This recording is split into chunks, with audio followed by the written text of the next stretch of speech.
शक्ति नमः। ओम श्री शक्ति नमः। ओम श्री शक्ति नमः। रुद्राक्ष की उत्पत्ति और महिमा तथा आंवले के फल की महिमा में प्लेटो की कथा तथा और तुलसीदास का महात्म्य है। ब्राह्मणों ने पूछा, ऋषिश्रेष्ठ, इस मर्त्य लोक में कौन कौन ऐसा मनुष्य है जो पुण्य आत्माओं में श्रेष्ठ, परम पवित्र, सबके लिए सुलभ, मनुष्य के द्वारा पूजन करने योग्य तथा मुनियों और तपस्वियों का भी आदर आदर पात्र हो। व्याची व्याची बोले, विप्रगण, रुद्राक्ष की माला धारण करने वाला पुरुष सब प्राणियों में श्रेष्ठ है। उसके दर्शन मात्र से लोगों की पाप राशि विलीन हो जाती है। रुद्राक्ष के स्पर्श से मनुष्य सब का सुख भोगता है और उसे धारण करने से वह मोक्ष प्राप्त होता है। जो मस्तक पर तथा हृदय और भाव में भी रुद्राक्ष धारण करता है, वह इस संसार में साक्षात भगवान शंकर के समान है। रुद्राक्षधारी ब्राह्मण जहाँ रहता है, वह देश पुण्यवान होता है। रुद्राक्ष का फल टीटों में मान टीट के समान है। ब्रह्म ग्रंथि से युक्त मंगल में रुद्राक्ष की माला लेकर जो जप, दान, स्रोत, मंत्र और देवताओं का पूजन तथा दूसरा कोई पुण्य कर्म करता है, वह सब अक्षय हो जाता है तथा उससे पापों का क्षय होता है। श्रेष्ठ श्रेष्ठ देवी के हाथ में माला का लक्षण बतलाता हूँ, सुनो। उसका लक्षण जानकर आप लोग मोक्ष मार्ग प्राप्त कर लोगे। जिस रुद्राक्ष में योनि का चिन्ह हो, जिसमें कीड़ों ने छेद कर दिया हो, जिसका लिंग शीत मिट गया हो तथा जिसमें दो बीज एक साथ सटे हुए हो, ऐसे रुद्राक्ष के दाने को माला में नहीं लेना चाहिए। जो माला अपने हाथ से गुटी हुई और ढीली ढाली हो, जिसके दाने एक दूसरे से सटे हुए हो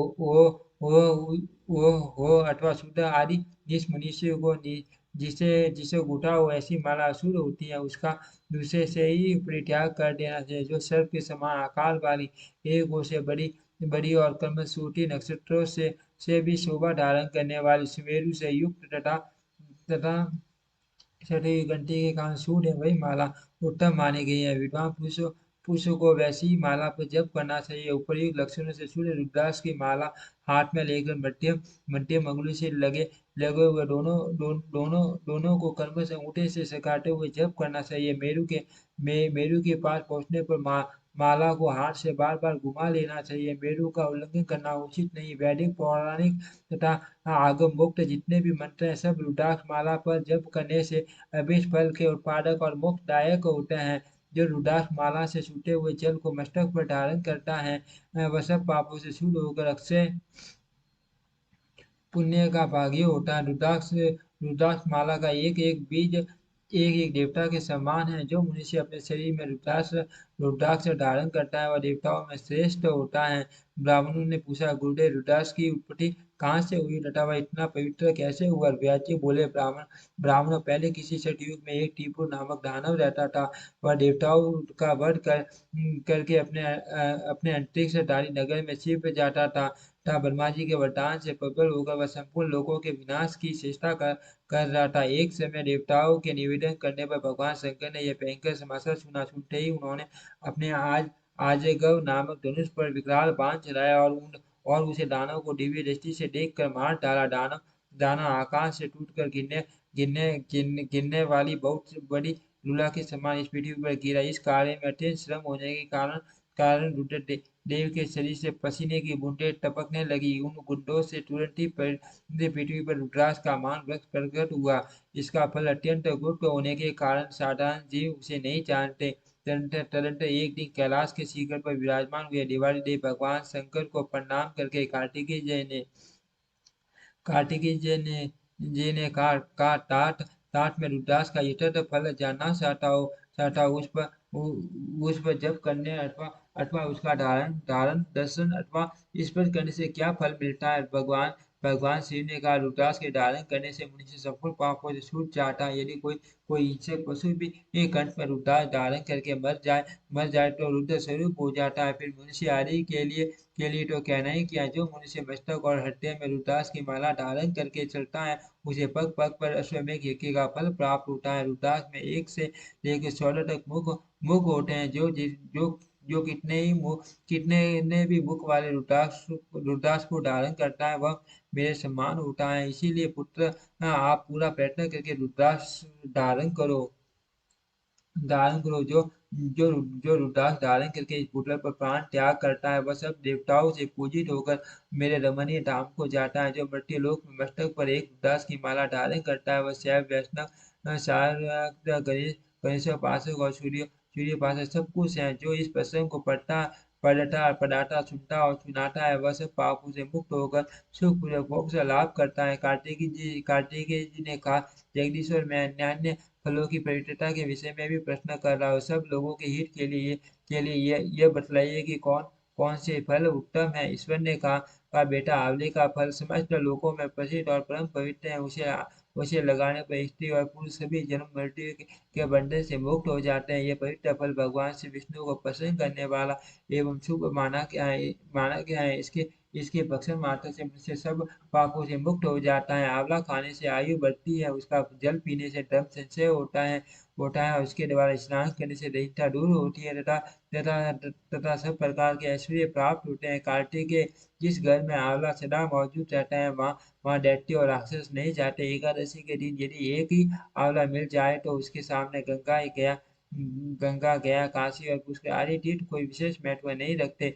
जो दोनों दोनों पक्षों की एकादशी को आंवले से स्नान करता है, उसके सब पाप नष्ट हो जाते हैं और वह श्री विष्णु लोक में सम्मानित होता है। सदानंद, जो आंवले आंवले के रस से सदा अपने केश साफ करता है, वह पुण्य माता के स्तन का दूध नहीं पीता पीता पीता आंवले का रस स्पष्ट तथा उसके नाम का उच्चारण करने से संतुष्ट होकर वरदायक भगवान श्री विष्णु अनुकूल हो जाते हैं। जहाँ आंवले का फल मौजूद होता है, वहाँ भगवान श्री विष्णु सदा विराजमान रहते हैं तथा तथा उस घर में ब्रह्मा एवं श्री लक्ष्मी का भी वास होता है। इसीलिए अपने घर घर में आंवला अवश्य रखना चाहिए। जो आंवले का बना मुरब्बा एवं बहुमूल्य नैवेद्य अर्पण अर्पण करता है, उसके ऊपर भगवान श्री विष्णु बहुत संतुष्ट होते हैं। उतना संतोष उन्हें सैकड़ों सैकड़ों यज्ञ करने पर भी नहीं हो सकता। स्कंद योगी मुनियों तथा ज्ञानियों को जो गति प्राप्त होती है, वही आंवले का सेवन करने वाले मनुष्यों को भी मिलती है। तीर्थों में वास एवं तीर्थ यात्रा करने से तथा नाना प्रकार के व्रतों से मनुष्य को जो गति प्राप्त होती है, वही वही आंवले आंवले के फल का सेवन करने से भी मिल जाती है। अर्थात प्रत्येक रविवार तथा विशेष सप्तमी तिथि को आंवले का फल दूध से ही त्याग देना चाहिए। संक्रांति के दिन शुक्रवार को तथा षष्ठी षष्ठी प्रतिपदा, नवमी और अमावस्या को आंवले का दूध से ही परित्याग करना उचित है। जिस मृतक के मुख, नाक, कान अथवा बालों में आंवले का फल हो, वह विष्णु लोक को जाता है। आंवले के संपर्क मात्र से मूर्ख व्यक्ति भगवत धाम को प्राप्त होता है। जो धार्मिक मनुष्य शरीर में आंवले का रस लगाकर स्नान करता है, उसे पट पट पर अश्वमेध यज्ञ का फल प्राप्त होता है। उसके दर्शन मात्र से जितने भी पापी पापी जंतु हैं, वे भाग जाते हैं तथा कठोर एवं दुष्ट ग्रह पलायन कर जाते हैं। स्कंद पूर्व काल की बात है। एक सांडाल शिकार खेलने के लिए वन में गया। वहां अनेकों मृगों और पक्षियों को मार कर जब वह भूख प्यास से अत्यंत पीड़ित हो गया, तब तब सामने ही उसे एक आंवले का वृक्ष दिखाई दिया। उसमें खूब मोटे मोटे फल लगे थे। सांडाल सहसा वृक्ष के ऊपर चढ़ गया और उसके उत्तम उत्तम फल खाने लगा। प्रारब्ध बस वह वृक्ष के शिखर से पृथ्वी पर गिर पड़ा और वेदना से व्यथित होकर इस लोक से चल बचा। तदनंतर संपूर्ण पेड़ राक्षस बूढ़गण तथा यमराज के सेवक बड़ी प्रसन्नता के साथ वहां आए, किंतु उसे ले ले न जा सके। यद्यपि वे महान बलवान थे, तथापि उस मृतक चांडाल की ओर आंख उठाकर देख भी नहीं सकते। जब कोई भी उसे पकड़ कर ले जा न सका, तब वे अपनी असमर्थता देख मुनियों के पास जाकर बोले, ज्ञानी महर्षि चांडाल तो बड़ा पापी था। महर्षि चांडाल तो बड़ा पापी था, फिर क्या कारण है कि हम लोग तथा यमराज के सेवक उसकी ओर देख भी न सके। ये मेरा है कहते हुए हम लोग झगड़ा कर रहे हैं, किंतु उसे ले जाने की शक्ति नहीं रखते। क्यों और किसके प्रभाव से वह सूर्य की भांति भांति दुष्प्रेक्ष हो रहा है, उसकी और दृष्टिपात करना भी कठिन जान पड़ता। मुनियों ने कहा, पेटगण, इस सांडाल ने आंवले के पके हुए फल खाए थे। उसकी डाल टूट जाने से उसके उसके संपर्क में ही इसकी मृत्यु हुई है। मृत्यु काल में भी इसके आसपास बहुत से फल बिखरे पड़े थे। इन्हीं सब कारणों से आप लोगों का इसकी ओर देखना कठिन हो रहा है। इस पापी का आंवले से संपर्क रविवार को या और किसी निश्चित बेला में नहीं हुआ है, इसीलिए ये दिव्य लोक को प्राप्त होगा। पेट बोले, बोले मुनिवरों, आप लोगों का ज्ञान उत्तम है, इसीलिए हम आपसे एक प्रश्न पूछते हैं। जब तक यहाँ से विष्णु लोक से विमान नहीं आता, तब तक आप लोग हमारे प्रश्न का उत्तर दे दे। जहाँ वेदों और नाना प्रकार के मंत्रों का गंभीर कोश होता है, जहाँ पुराणों और स्मृतियों का स्वाध्याय किया जाता है, वहाँ हम एक क्षण के लिए भी नहीं ठहर सकते। यज्ञ, होम, जप तथा देव पूजा आदि शुभ कार्यों के सामने हमारा ठहरना असंभव है। इसीलिए हमें यह बताइए कि कौन सा कर्म करके मनुष्य पेट योनि को प्राप्त होते हैं। हमें यह चुनने की भी बड़ी इच्छा है कि उनका शरीर विकट क्यों कर हो जाता है। ब्रह्म ऋषियों ने कहा, जो झूठी गवाही देते तथा वध और बंधन में पड़कर मृत्यु को प्राप्त होते हुए नरक में पड़े हुए जीवी प्रेत होते हैं, जो ब्राह्मणों के दोष से ढूंढने में लगे रहते हैं और गुरुजनों के शुभ कर्मों में बाधा बाधा पहुंचाते हैं, तथा जो शेष ब्राह्मणों को दिए जाने वाले दान में रुकावट डाल देते हैं, वे चिरकाल तक पेट योनि में पड़कर नरक से कभी उद्धार नहीं पाते। जो मूर्ख अपने और दूसरे के बैलों को कष्ट दे उनसे बोझ बोझ ढोने का काम लेकर उनकी उनकी रक्षा नहीं करता, जो अपनी प्रतिज्ञा का त्याग करते हैं और असत्य बोलते और व्रत भंग करते हैं, तथा जो कमल के पत्ते पर भोजन करते हैं, वे सब इस पृथ्वी पर कर्मानुसार प्रेत होते हैं। जो अपने साचा मामा आदि की सलासारी कन्या तथा साध्वी स्त्री को बेच देते हैं, वे भूतल पर प्रेत होते हैं। पेटों ने पूछा, ब्राह्मण किस प्रकार और किस कर्म के आसन से मनुष्य प्रेत नहीं होते। ब्राह्मणों ने कहा, जिस बुद्धिमान पुरुष ने तीर्थों के जल में स्नान तथा शिव को नमस्कार किया है, वह मनुष्य प्रेत प्रेत नहीं होता।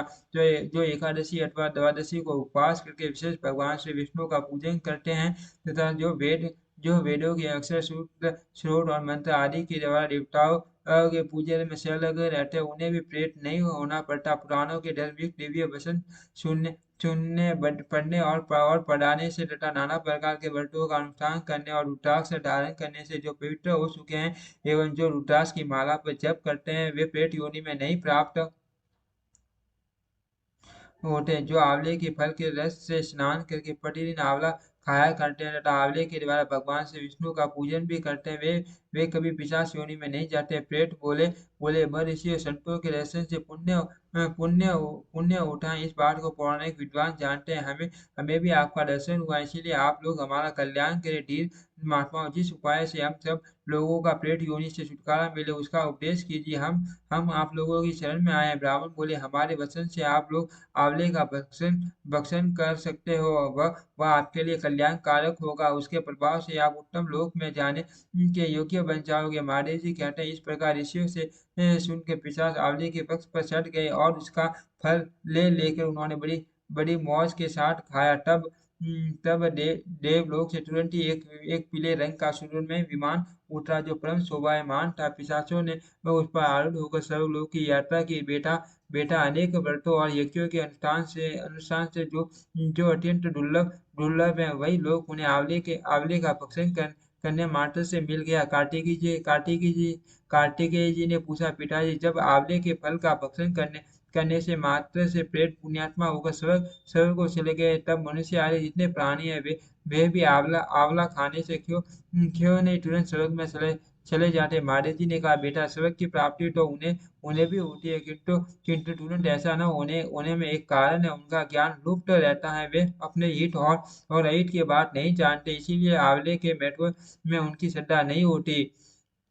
जिस घर की मालकिन सहज ही काबू में न आने वाली पवित्रता और स्वयं में रहित गुरुजनों द्वारा निकाली हुई तथा दुराचारिणी होती है, वहाँ प्रेत रहा करते हैं। जो कुल और जाति से निस्स बल और उत्साह से रहित, बहरे, दुर्बल और दीन है, वे कर्म जनित पिशाच हैं। जो माता पिता, गुरु और देवताओं की निंदा करते हैं, पाखंडी और वाम मार्गी हैं, जो गले में फांसी लगाकर पानी में डूबकर तलवार या सूरा भोग कर अथवा जहर खाकर आत्मघात कर लेते। वे प्रेत होने के पश्चात इस लोक में सांडाल आदि योनियों के भीतर जन्म ग्रहण करते हैं। जो माता पिता आदि से द्रोह करते हैं, ध्यान और अध्ययन से दूर रहते हैं, व्रत और देव पूजा नहीं करते, मंत्र और स्नान से हीन रहकर गुरु पत्नी पत्नी गमन में प्रवृत्त होते हैं, तथा जो दुर्गति में पड़ी हुई सांडाल आदि की स्त्रियों से समागम करते हैं, वे भी प्रेत होते हैं।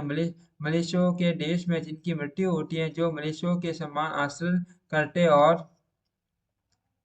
आसन करते और स्त्री के धन से जीविका चलाते हैं। जिनके द्वारा स्त्रियों की रक्षा नहीं होती वे निस्संदेह प्रेत होते हैं, जो क्षुधा से पीड़ित थके मारे गुणवान और पुण्यात्मा अतिथि के रूप में घर पर आए हुए ब्राह्मणों को लौटा देते हैं, उसका यथावत सत्कार नहीं नहीं करते। जो गो पक्षी मलेशियों के हाथ गौए बेच देते, जो जीवन पर स्नान संध्या वेद पाठ यज्ञानुष्ठान और अक्सर ज्ञान से दूर रहते हैं। जो लोग झूठे झूठे सकोरे आदि और शरीर के मल मूत्र तीर्थ भूमि में गिराते हैं वे निस्संदेह प्रेत होते हैं। जो स्त्रियां पति का परित्याग करके दूसरे लोगों के साथ रहती हैं वे चिरकाल तक प्रेत लोक में निवास करने के पश्चात चांडाल योनि में जन्म लेती हैं। जो विषय और इंद्रियों से मोहित होकर पति को धोखा देकर स्वयं मिठाइयाँ उड़ाती हैं वे पापाचारिणी स्त्रियां चिरकाल तक इस पृथ्वी पर प्रेत होती हैं। जो मनुष्य बलपूर्वक दूसरे की वस्तुएं लेकर उन्हें अपने अधिकार में कर लेते हैं और अतिथियों को अनादर करते हैं वे प्रेत होकर नरक में पड़े रहते हैं। इसलिए जो आंवला खाकर उसके रस से स्नान करते हैं वे सब पापों से मुक्त होकर विष्णु लोक में प्रतिष्ठित होते हैं। अतः सब प्रकार से प्रयत्न करके आप आंवले के कल्याण में फल का सेवन करें। जो इस पवित्र और मंगलमय उपाख्यान प्रतिदिन श्रवण करता है वह संपूर्ण पापों से शुद्ध होकर भगवान श्री विष्णु के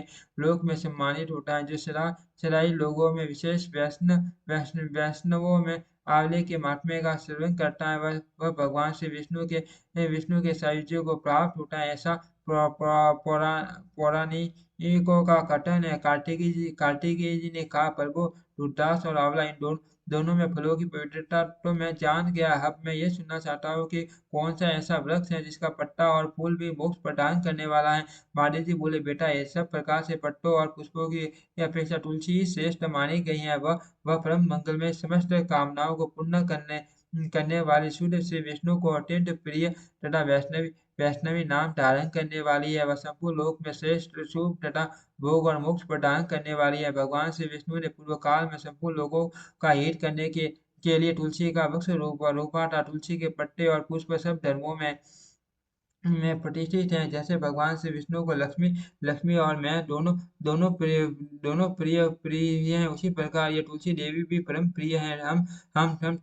हम टिंकी के सिवा कोई छोटा ऐसा नहीं जान पड़ता जो भगवान को इतना प्रिय हो। तुलसी दल के बिना दूसरे दूसरे फूलों पत्तों तथा संतन आदि के लेपों से भगवान श्री विष्णु को उतना संतोष नहीं होता जितने तुलसी दल के द्वारा पुण्य श्रद्धा के साथ साथ प्रतिदिन भगवान श्री विष्णु का पूजन किया है। उसने दान होम यज्ञ और व्रत आदि सब पुण्य कर लिए हैं। तुलसी दल से भगवान की पूजा कर लेने पर कांटे सुख भोग सामग्री यश लक्ष्मी श्रेष्ठ कुलशील पत्नी पुत्र कन्या धन राज्य आरोग्य ज्ञान विज्ञान वेद वेदांत शास्त्र पुराण तंत्र और संहिता सब कुछ मैं करत लगत समझता हूँ। जैसे जैसे पुण्य सलीला गंगा मुक्ति प्रदान करने वाली है, उसी प्रकार ये तुलसी भी कल्याण करने वाली है। स्कंद यदि यदि पंचमी युक्त तुलसी पत्रों के द्वारा भगवान श्री विष्णु की पूजा की जाए तो उसके पुण्य फल का वर्णन करना असंभव है। जहाँ तुलसी का वन है वहाँ वहीं भगवान श्री कृष्ण की समीपता है तथा वहीं ब्रह्मा और लक्ष्मी जी भी संपूर्ण देवताओं के साथ विराजमान है। इसीलिए अपने निकटवर्ती स्थान में तुलसी देवी को रोप कर उनकी पूजा करनी चाहिए। तुलसी के निकट जो स्रोत मंत्र आदि का जप किया जाता है वह सब अनंत गुना फल देने वाला होता है। प्रेत पिशाच कुष्मांड ब्रह्म राक्षस भूत और दैत्य आदि सब तुलसी के वृक्ष से दूर भागते हैं। ब्रह्म हत्या आदि आदि पाप तथा पाप और खोटे विचार से उत्पन्न होने वाले रोग ये सब तुलसी वृक्ष के समीप नष्ट हो जाते हैं। जिसने श्री भगवान की पूजा के लिए पृथ्वी पर तुलसी का बगीचा लगा रखा है उसने उत्तम दक्षिणाओं से युक्त 100 यज्ञों का विधिवत अनुष्ठान पूर्ण कर लिया है। जो श्री भगवान की प्रतिमा तथा शालग्राम शिलाओं पर सजे हुए तुलसी दल को प्रसाद के रूप में ग्रहण करता है वह श्री विष्णु के सायुज्य को प्राप्त होता है। जो श्री हरि की पूजा करके उन्हें